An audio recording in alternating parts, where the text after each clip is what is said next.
सभी का हार्दिक वंदन, अभिनंदन, नमन। विगत 9 दिवसों में भगवान राम का चरित्र श्रवण हम कर रहे थे। कल पंचवटी से कथा प्रारंभ हुई। माता जानकी का रावण के द्वारा हरण किया गया। जटायु, गरुड़, गिद्धराज रावण से युद्ध करते हुए रावण की चंद्रहास के द्वारा उसके पर काट डाले जाते हैं, जमीन पर गिर जाता है। रावण माता जानकी को अशोक वाटिका में अशोक वृक्ष के नीचे जाकर के उनकी व्यवस्था कर देता है, राक्षसनियों के घेर कर के इनका जो है निगरानी की जाए।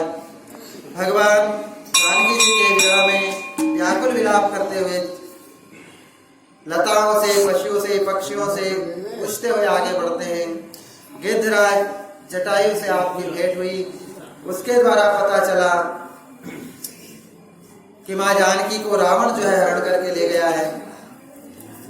गिद्धराज को भगवान अपना उत्तम धाम प्रदान करते हैं। आगे कबंध राक्षस का आपने कल्याण किया। शबरी भक्तन के यहाँ भगवान पहुंचे। मतंग मुनि ने जो कहा था उनके वचनों को सत्य भगवान ने सिद्ध किया। शबरी को नवदा भक्ति का ज्ञान भगवान अपने श्रीमुख से प्रदान करते हैं।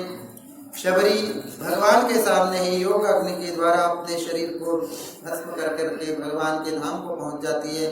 जाने से पूर्व आप भगवान को पंपा सरोवर सुग्रीव आदि का पता बता करके गई। भगवान वहां से जो है आप आगे चले।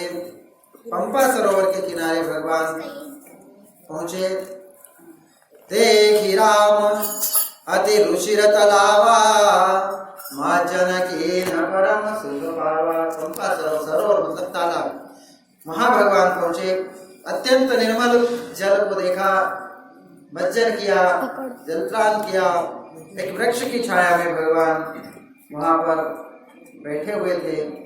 उस समय भगवान जानकी जी के विरह में बड़े दुखी हैं।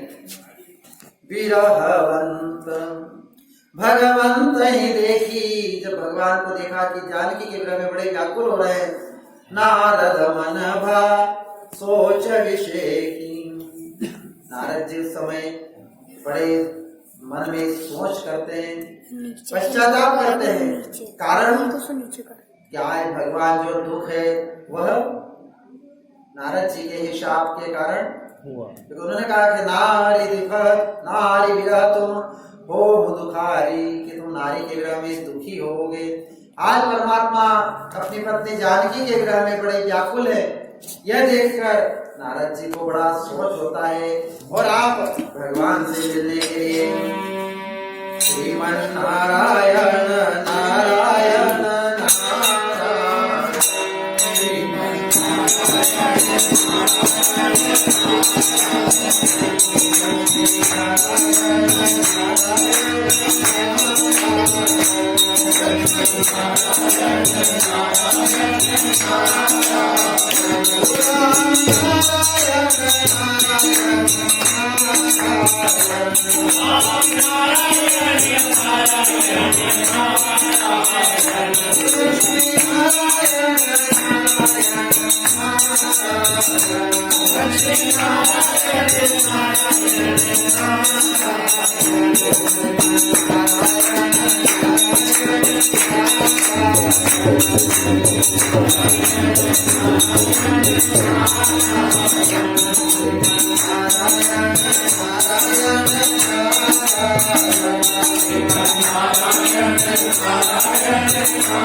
Thank you.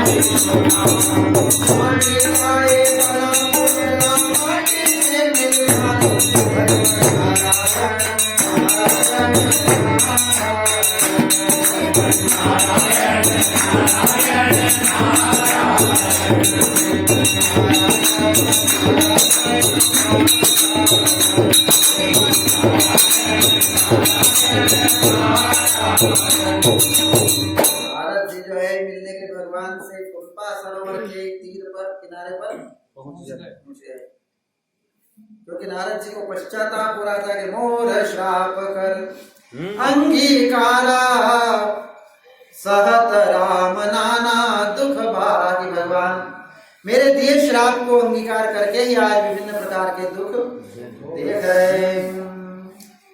नारद जी जाते भगवान के चरणों में दंडवत प्रणाम करते हैं, कर दंडवत लिए उठाई, भगवान उठा लेते हैं, राखे बड़ी देर बहुत समय तक भगवान नारद जी को अपने हृदय से लगा करके रखते हैं।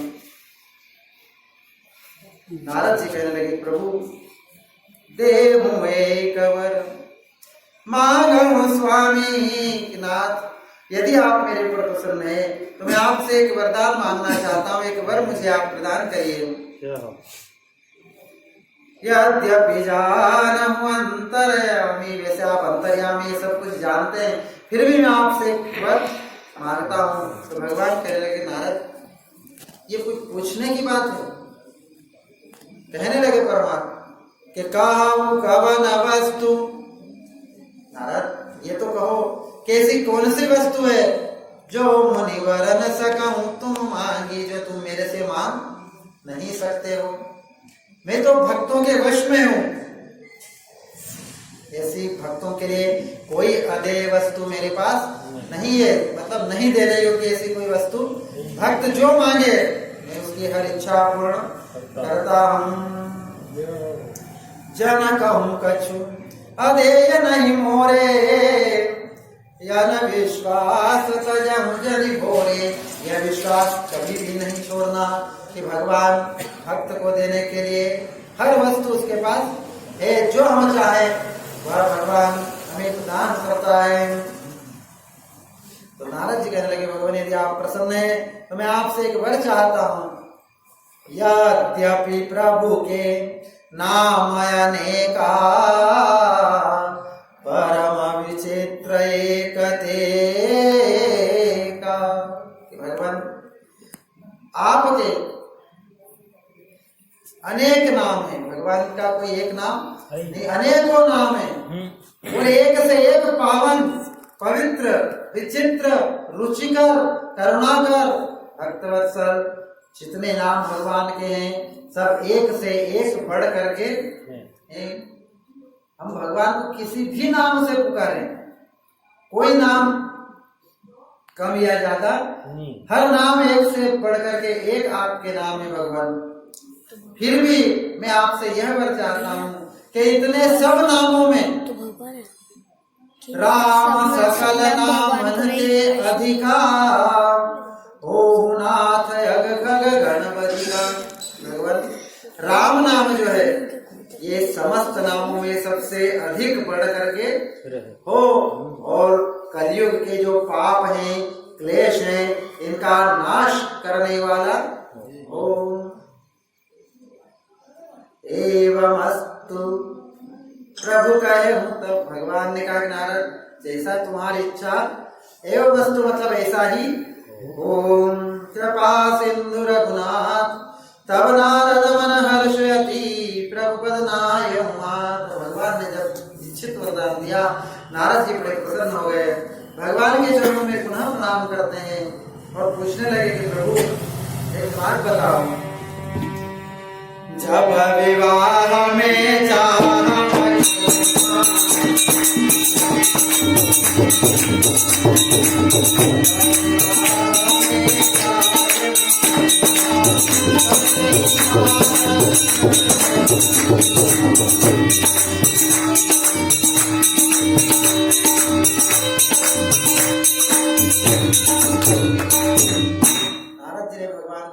देखा तो कहने कि प्रभु एक बात बताओ, मैं जब पहले विवाह करना चाह रहा था, नारद मोहिनी कथा अपन ने पहले सुनी है, विश्व मोहिनी के चक्कर में नारद जी गए थे, तो नारद जी कहने लगे कि भगवान मैं उस समय विवाह करना चाहता था और आपने मुझे विवाह नहीं करने दिया था। तो कई कारण तो, किस कारण से आपने मुझे विवाह करने से रोक दिया और मेरी वानर की आकृति बना दी थी? आप मुझे, अब तक मुझे पता नहीं चला कि आपने मुझे विवाह करने से रोका क्यों था। अब आप मुझे बताइए क्या कारण था। तो भगवान कहने लगे कि सोना मुनि तोई कहम सहरोसा भजहि मोहि सच सकल भरोसा। नारद सुन, मैं तुझसे रोष अर्थात प्रेम के क्रोध में कहता हूं, सुन कि जो सब कुछ छोड़कर, सांसारिक माया के बंधनों को छोड़कर केवल मेरा ही भरोसा करता है, केवल मेरे ही आश्रित रहता है, मेरे ऊपर ही विश्वास करता हो, करम सदा तिन की रखवारी, जिम बालक राखई महतारी। मैं उसकी रक्षा उसी प्रकार से करता हूँ जैसे एक माँ अपने छोटे से अबोध बालक की रक्षा करती है। उस बालक को कोई डर, चमक, भय कुछ भी नहीं है, वह तो अपनी मस्ती में रहता है। यदि वो गिरने वाला हो, अग्नि के पास जाने वाला हो, किसी जहरीली चीज को या दुख देने वाली वस्तु या किसी जीव जंतु के आसपास जाता हो, तो उसकी मां को चिंता है, बालक को नहीं है। मां दौड़ करके उसको उठाती है, रोकती है, बचाती है आने वाले संकट से। बालक को उसका ज्ञान नहीं रहता है।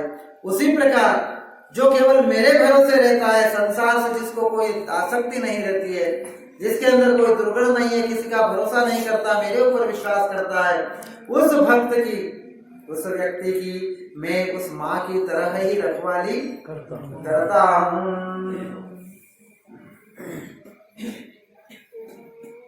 गए शिशुपदन अनत उठिधाई, ता राखे जननी अरुगाई। यदि बालक कहीं नुकसान की जगह, जहां उसको कष्ट हो, दुख प्राप्त हो, ऐसी जगह जाता है तो माता उससे पहले दौड़ करके पहुंच जाती है। लेकिन जब वही पुत्र बड़ा हो जाता है, तब यदि वह पुत्र इधर भी जाता है तो माँ प्रेम तो इतना ही करती है जितना बचपन में करती थी, लेकिन फिर उसकी चिंता, मान लो अपनी माएँ हैं जिनकी है सौभाग्यशाली हैं, यदि हम भले आग के पास बैठे हैं, माँ को कोई चिंता नहीं। क्यों नहीं है? मालूम क्योंकि याद है दाजी, ये ज्ञानी हो गया, इसको ज्ञान प्राप्त हो गया कि ये आग है, यदि मैंने इसमें हाथ लगाया तो मैं जल जाऊंगा। ये उसको ज्ञान हो गया, तो माँ को कोई चिंता नहीं। लेकिन उस बालक को ज्ञान नहीं है कि आग में हम हाथ लगा देंगे तो हमारा हाथ जलेगा, इसलिए माँ उसकी रक्षा करती है। और जब वही बालक बड़ा होकर के ज्ञान प्राप्त कर लेता है, समझदार हो जाता है, तो फिर माँ उसकी चिंता नहीं करती। तो भगवान कह रहे हैं कि जो मेरे दास है, मेरे भक्त है, जो जिनको केवल मेरा ही भरोसा है, उनकी मैं उस छोटे बालक के समान रखवाली करता हूँ। मोरे प्रोढ़ तनय सम ज्ञानी। और जो ज्ञानी पुरुष है, जिनमें ज्ञान, विद्वान 1000-800 श्री संत जी जो भी गाए, जब ज्ञान प्राप्त हो जाता है तो भगवान कहते हैं कि वो मेरे उस बड़े पुत्र की तरह है। मोरे प्रोढ़ तनय सम ज्ञानी, बालक सम शिशुदास यमानी। तो जैसे माँ उस बड़े पुत्र की चिंता नहीं करती, भगवान कहते हैं कि मैं भी उस ज्ञानी पुत्र की चिंता, उसकी रखवाली वैसे नहीं, प्रिय तो मुझे वो भी है, क्योंकि वो ज्ञान मार्ग से मुझे प्राप्त करना चाहता है। लेकिन चूंकि वह स्वयं ज्ञानी है, इसलिए उसकी तरफ मुझे देखने की या उसकी रखवाली की जरूरत नहीं होती है। और जो केवल भगवान का भक्त हो, सरल स्वभाव हो, कहीं भी नहीं जाने खाली के भगवान भरोसे गाड़ी अपनी, तो भगवान कहते हैं कि उसकी रखवाली मैं करता हूँ। कहने लगे भगवान कि नारद और सुनो, काम क्रोध लोभादि मद प्रबल मोह की धारे, पर तीन मोह अति दारुण दुखद माया की नारी।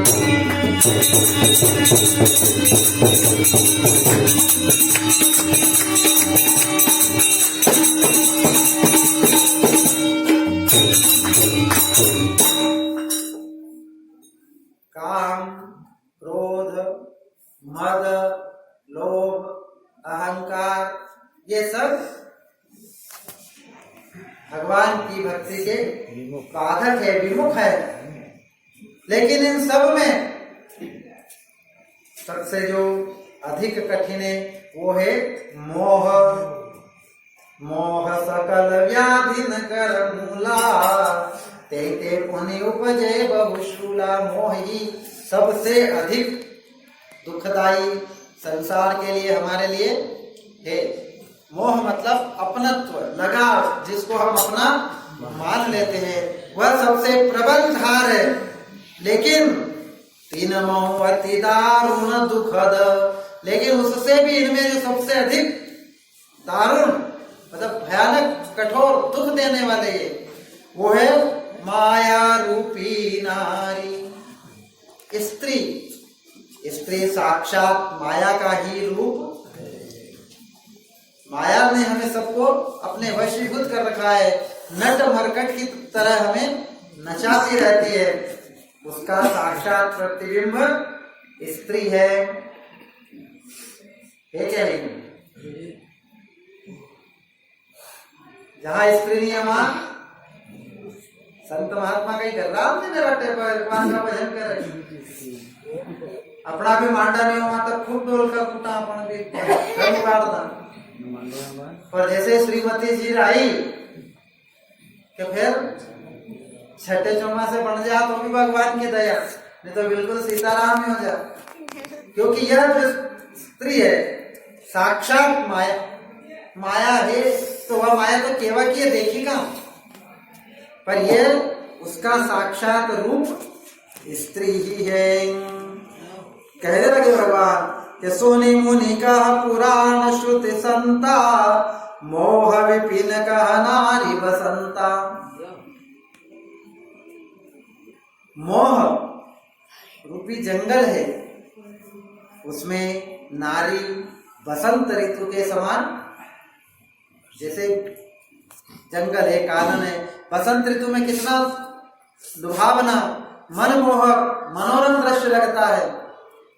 उसी तरह उस वन में ये मानिए कि स्त्री जो है वह जो संसार रूपी वन है, इसमें स्त्री बसंत ऋतु के समान कही गई है।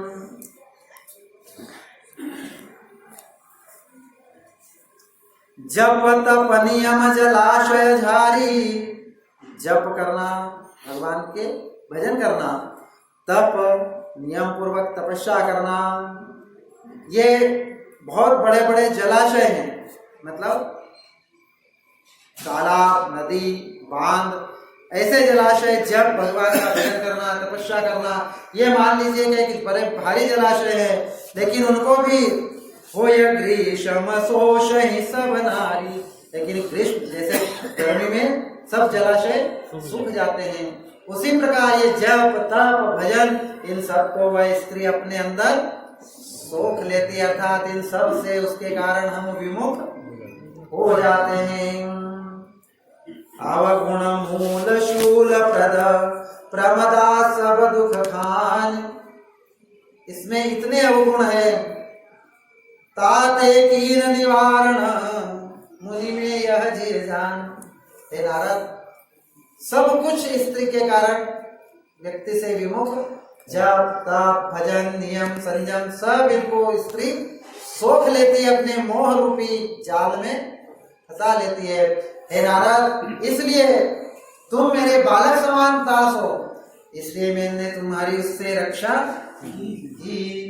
यदि एक बार तुम इसमें फंस गए, संसार में बंध गए, तो फिर चाह करके भी इससे निकलना संभव नहीं है।